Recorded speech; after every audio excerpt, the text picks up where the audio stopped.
Ini dalam rangka untuk mencari rezeki. Ini kan menguatkan ekonomi. Sebaiknya jangan ditutup, tapi buatkan apartemen yang resmi. Nanti kita ambil pajaknya setiap kamar. Real saudara, dan itu pernah diusulkan kok di Jakarta ini.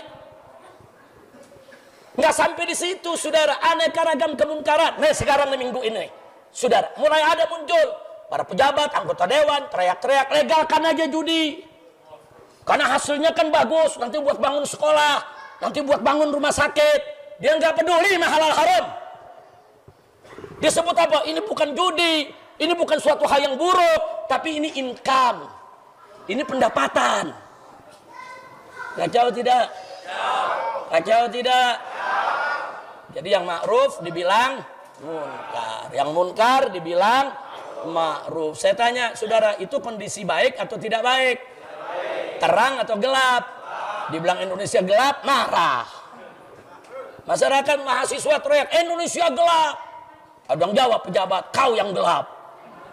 Bukan begitu cara jawabnya, bukan. Kalau mahasiswa teriak, Indonesia gelap, panggil mereka. Apa maksudnya Indonesia gelap? Di mana gelapnya? Oh begini Pak, penegakan hukum tidak maksimal. Nah, sehingga hukum itu tajam ke bawah, tumpul ke atas. Ini datanya. Makanya kami sebut Indonesia gelap. Oh karena Indonesia banyak korupsi Pak. Korupsinya triliun-triliunan. Ini datanya. Makanya kami sebut Indonesia gelap. Oh karena banyak pengangguran Pak. Jutaan orang jadi pengangguran. Sehingga Indonesia saat ini menjadi negara termiskin di Asia saudara. Negara paling miskin. Padahal kekayaan kita luar biasa saudara. Dan yang mengumumkan kita sebagai negara termiskin Bank Dunia. Bank Dunia punya catatan, diumumkan negara termiskin. Salah satunya adalah Indonesia. Nah ini Indonesia gelap Pak. Nah sehingga kalau nanti pejabat itu dilihat, oh disebut gelap karena begini. Nah, kalau gitu kita perbaiki.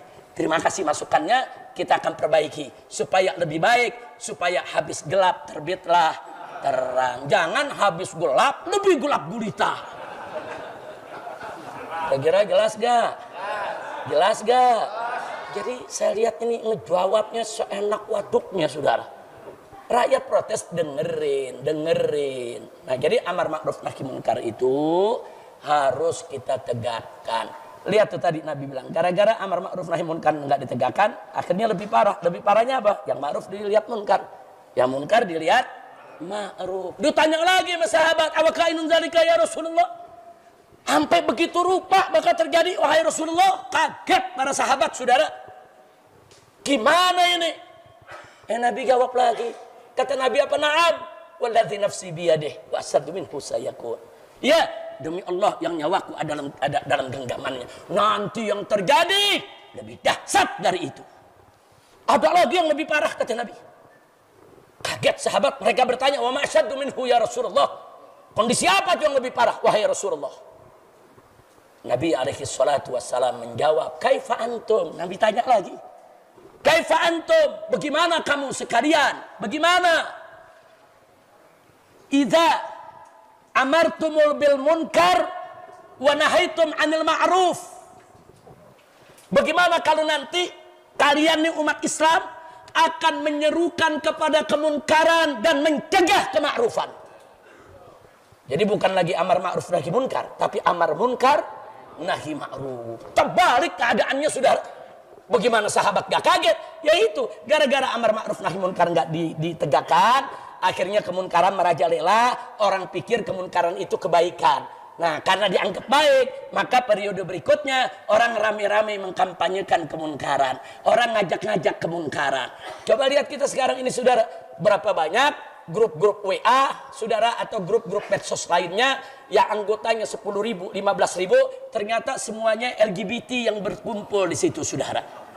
Di Bogor tercatat ada beberapa grup medsos jumlahnya 10.000 lebih. Di Cianjur juga 10.000 lebih. Di Sukabumi juga 10.000 lebih. Anak-anak muda saudara kumpul dalam satu grup, tiap hari dialog soal hubungan LGBT. Happy banget jadi ayah. Momen si kecil nyaman bermain. Nih bagaimana saudara? Kok bisa begini? Mereka pikir LGBT itu ini kan kodrat. Mereka pikir ini bukan maksiat. Mereka pikir ini kodrat. Ini takdir Allah. Kami terima. Dan mereka menyalurkan syahwatnya sesama jenis. Dari pemerintah nggak ada tindakan, saudara. Nah, jadi ini problem kita, saudara. Itu saya baru cerita Bogor, Cianjur, Sukabumi, Jakarta nggak usah ditanya. Jakarta nggak usah ditanya kalau Jakarta, saudara. LGBT sekarang udah pada bertebaran di taman-taman, di jalan-jalan, di taman-taman, di pasar-pasar. Laki berani ciuman sama laki, perempuan berani ciuman sama perempuan di tengah jalan. Ini rusak nih. Ini gara-gara apa? Amar ma'ruf nahi munkar ditinggal. Saudara, kaget para sahabat. Mereka tanya lagi, awak kainun dzalika ya Rasulullah. Apa begitu rupa ya Rasulullah? Keadaannya sedih. Sedih para sahabat Nabi radhiyallahu anhum, saudara. Kali ini Nabi jawab, saudara, dengan jawaban pamungkas. Apa kata Nabi alaihi salatu wassalam? Kaifa antum? Bagaimana kamu sekalian? Kata Nabi, saudara, kalau nanti kalian dapatkan kondisi akan lebih rusak dari itu. Wallazi nafsi biyadih, kata Nabi, wa asaddu minhu sayakun. Demi Allah yang nyawaku ada di genggamannya, nanti yang terjadi lebih rusak, lebih parah daripada itu semua. Sampai-sampai wa yaqulullah ta'ala, sampai-sampai Allah berfirman, bersumpah. Apa kata Allah? Ini Nabi yang menyampaikan kepada para sahabatnya, bi haliftu, kata Allah, aku bersumpah dengan zatku, aku bersumpah dengan kemuliaan, keagungan dan kesucianku, aku bersumpah dengan kebesaran dan keagunganku, la utihanna lahum fitnatan, aku akan buka untuk orang-orang yang sudah seperti itu, saudara, yang sudah nggak menegakkan amar ma'ruf nahi munkar, bahkan yang ditegakkan amar munkar nahi ma'ruf, yang ma'ruf disebut munkar, yang munkar disebut ma'ruf, maksiat merajalela di mana-mana. Akhirnya Allah nyatakan la utihanna, niscaya pasti sungguh aku buka aneka ragam fitnah untuk mereka. Sampai-sampai saking banyaknya fitnah, aneka ragam kejadian, yasiru fihal halimu hayran, sampai ulama-ulama yang halim, ulama-ulama yang bijak, ulama-ulama yang arif, ulama-ulama yang lurus di jalan Allah hayran. Mereka kebingungan, mereka keheranan, mesti bagaimana lagi ini? Masya Allah. Dan ini zamannya, saudara. Berapa banyak sekarang ulama keheranan? Dakwah makin banyak, pengajian makin banyak, tabligh akbar makin banyak, tapi maksiatnya juga makin gak kira-kira. Bahkan sekarang terjadi kejahatan di jalan-jalan yang dulu gak pernah terjadi. Anak-anak muda, anak-anak SMA, saudara, anak SMP, pelajar di jalan pakai motor, bawa aneka ragam senjata tajam, saudara, hantam orang di jalanan, nggak ada angin, nggak ada hujan, saudara, orang dihantam, orang ditusuk, orang dibunuh. Apa? Kok bisa begitu? Belum lagi begalnya, saudara, main bunuh orang, main gorok orang, main ambil harta orang seenaknya.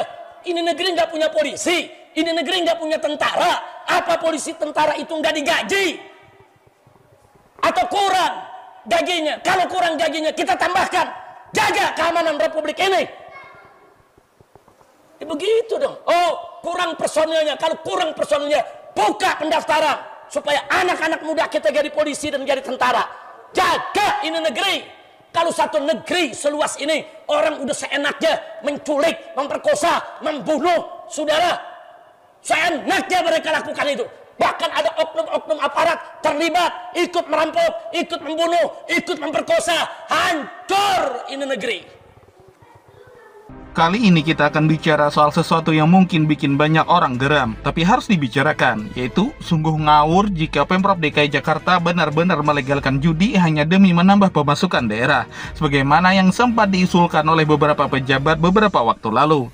Ini bukan sekedar isu ekonomi, ini adalah isu moral. Ini bukan soal uang, ini soal masa depan bangsa. Dan kalau ada pejabat yang masih berani mengusulkan itu, saya katakan satu hal, mereka tidak punya hati nurani. Dan jauh lebih parahnya lagi, mereka tidak peduli lagi pada halal haram dan nilai-nilai agama yang dijunjung tinggi oleh mayoritas rakyat Indonesia, khususnya warga Jakarta. Pertama-tama, coba kita lihat data dari Badan Koordinasi Nasional Penyuluhan Bakornas PK di tahun 2023, yaitu lebih dari 65% kasus kekerasan dalam rumah tangga di Jakarta berkaitan erat dengan utang akibat judi online. Angka perceraian juga meningkat tajam di wilayah perkampungan padat penduduk karena suami ketagihan judi togel, bola, dan slot online. Lalu katanya mau tambah PAD atau pendapatan daerah. Mereka pikir uang dari judi bisa masuk ke kas negara tanpa menyebabkan kerusakan sosial. Itu omong kosong. Judi itu bukan sumber pendapatan, tapi bom waktu sosial.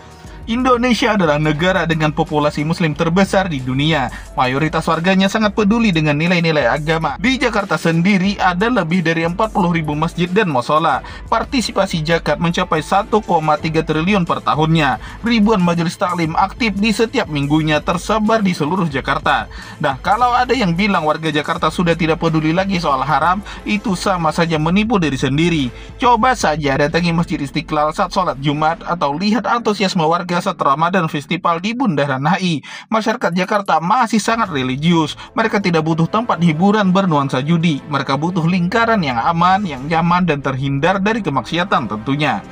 Judi itu ibarat candu, sekali main susah berhenti, dan efeknya bukan cuma ke individu, tapi ke keluarga, tetangga, dan masyarakat secara luas. Mari kita lihat contoh di negara tetangga, yaitu Filipina, dikenal sebagai salah satu surga judi online di Asia. Hasilnya muncul berbagai kasus eksploitasi tenaga kerja ilegal, perdagangan manusia, hingga pelacuran.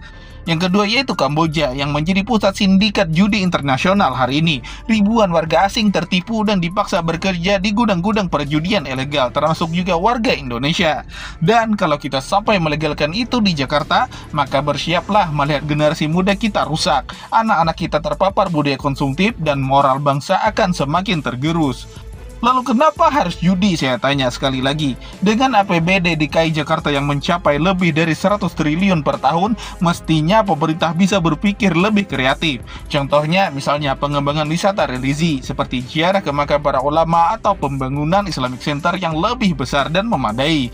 Kemudian yang kedua bisa juga dengan pemberdayaan ekonomi syariah, mulai dari UMKM hingga investasi berbasis syariah, itu kan bisa. Kemudian yang ketiga bisa juga dengan peningkatan pengelolaan zakat dan wakaf yang potensi masih besar. Jadi kalau ada pejabat yang mengatakan bahwa tidak ada cara lain selain melegalkan judi untuk tambah pendapatan daerah, itu artinya mereka gagal berpikir strategis dan hanya mencari jalan yang pintas. Saya yakin mayoritas warga Jakarta masih percaya bahwa ada batas antara yang halal dan haram, antara yang memberi manfaat dan yang merusak. Dan jika ada pejabat yang mengabaikan suara rakyat demi uang semata, maka ingatlah, uang dari judi itu tidak akan pernah membawa keberkahan. Maka dari itu marilah kita jaga bangsa kita, khususnya Jakarta, sebagai kota yang tidak hanya maju secara ekonomi, tapi juga berbudi luhur, bermoral, dan berakhlak mulia. Karena tanpa itu semua, Jakarta hanya akan menjadi kota besar tanpa hati, dan ujung-ujungnya hanya akan mengundang ajab dari Allah Subhanahu wa Ta'ala.